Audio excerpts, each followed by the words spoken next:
Ghostly Halloween Pizza. Today I'm sharing my ghost Halloween pizza recipe. This fun Halloween food is great for a dinner party. All you need is your favorite pizza dough, your favorite pizza sauce, some cheese, and some green olives. So let's make our ghostly pizza. I've got my favorite pizza dough here. This is my recipe, and I'll leave a link in the description below and in the cards above. Use any pizza dough that you're comfortable with. And we're going to roll that out. I want this to be pretty thin, but I want it to fit a baking sheet.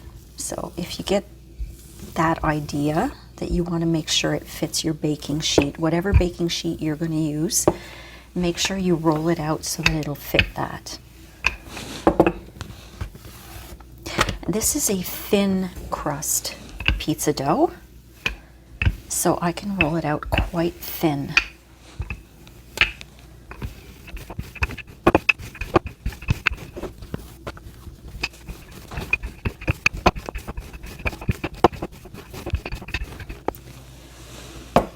The pizza crust, the pizza dough actually rolls out a little thicker than my camera is showing you. But what I'm going to do now is I'm taking a knife and I'm going to try to shape it into a ghost. And what I'm going to do is make the head of the ghost like this.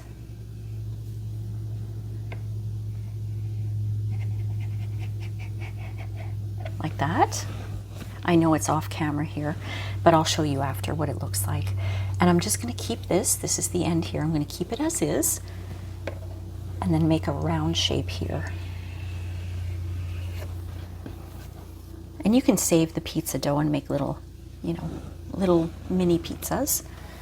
And on this side, I hope you can see, I'm making a little bit of a curve down. So it kind of looks like a ghost here. Now I'm going to transfer this onto my parchment paper lined pan. And it's going to look terrible when I transfer it, but then I'm going to reshape it.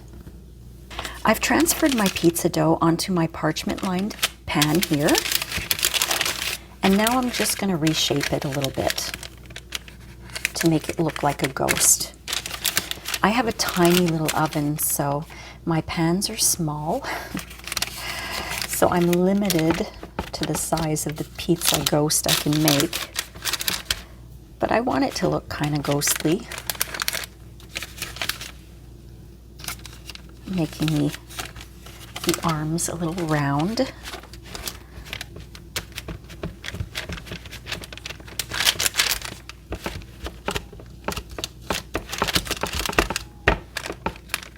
There we go.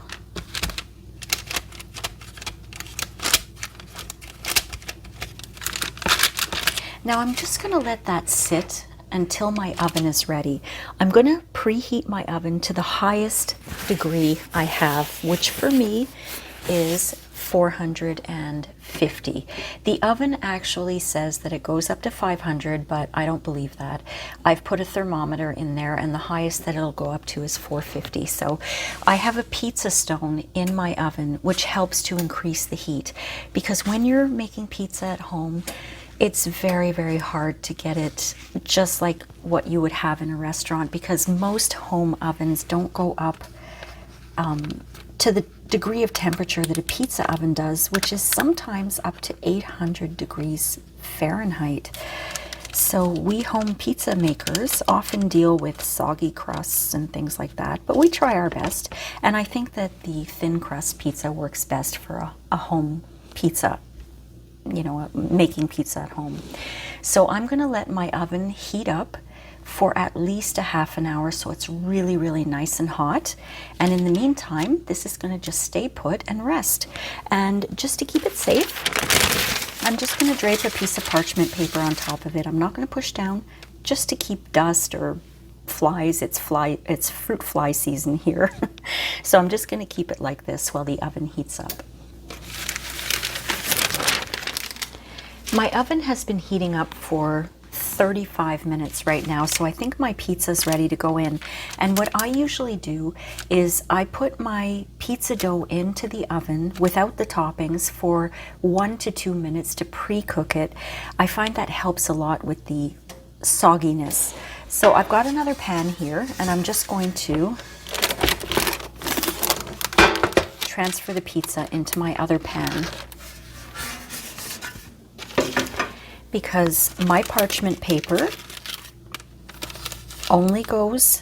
is only, I don't know what the term is, but it's only good for temperatures up to 450. And though I'm quite sure my oven only goes up to 450, even though it says 500, I don't want to take a chance in case it goes up to 475 for 5 seconds or so. So my squished little ghost pizza here is ready to go into the oven for 1 or 2 minutes. Okay, so I've pre-cooked my dough for about 2 minutes in the oven. And what I usually do is I take a little lifter here and I just make sure it's not sticking.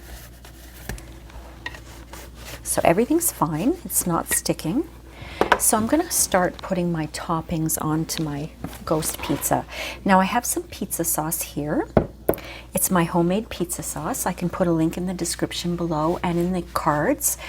Usually I use chunky pizza sauce for all of my pizzas. That's what my recipe is. It's a chunky pizza sauce. But for this particular pizza, I like to blend the pizza sauce. So I'm just going to put a layer of pizza sauce onto my little ghost here. Use your favorite pizza sauce. I try to go all the way to the edges so that it doesn't burn too much around the edges. But I don't put too much on because that's where you get a little soggy bottomness. I want to do a video one time on soggy pizzas and how to fix that, but I haven't been able to fix it yet with my little oven. So that's coming soon. Now the next thing I'm going to put on is my cheese. I have some shredded white cheddar and some goat cheese.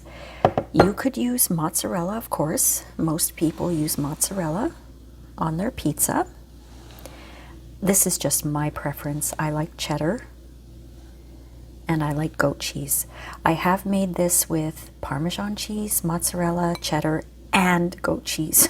4 cheese pizza. So delicious. I think the point is that you should try to use white cheese if you're making a ghost pizza. If you had yellow cheddar, you could shape the pizza into a pumpkin and make a pumpkin pizza. That would look really cool. I've made that before with yellow cheddar. So I'm going to try not to load on the cheese. Try being the word I am ignoring. Okay. Just a little bit there. Oops. Okay. And now I'm just going to put little pieces of goat cheese kind of everywhere, and it's going to melt. I just love the taste of goat cheese on pizza with cheddar. It's so, so delicious.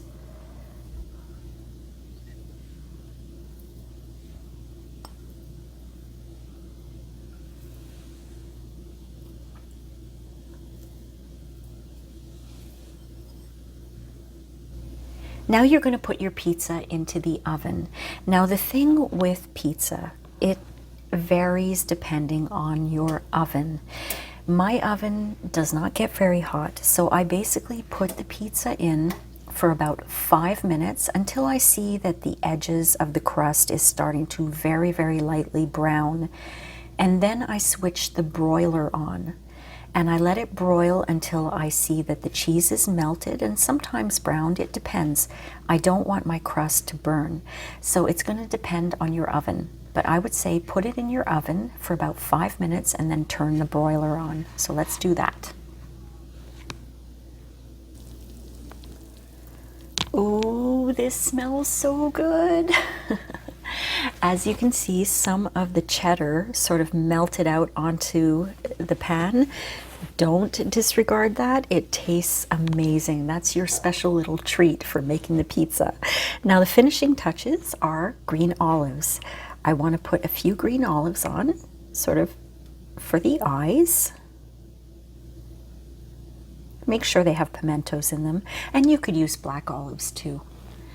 And here I have a green olive without the pimento in it, and that's for the ghost's mouth. So he's going, ooh. And there you have it, my friends, a ghostly Halloween pizza. I hope you enjoyed this video. Don't forget to like and subscribe if you did, and please leave me a comment. I love reading your comments, and I do reply to them. So we'll see you next time on Rain's Kitchen and Garden. Happy Halloween. Bye.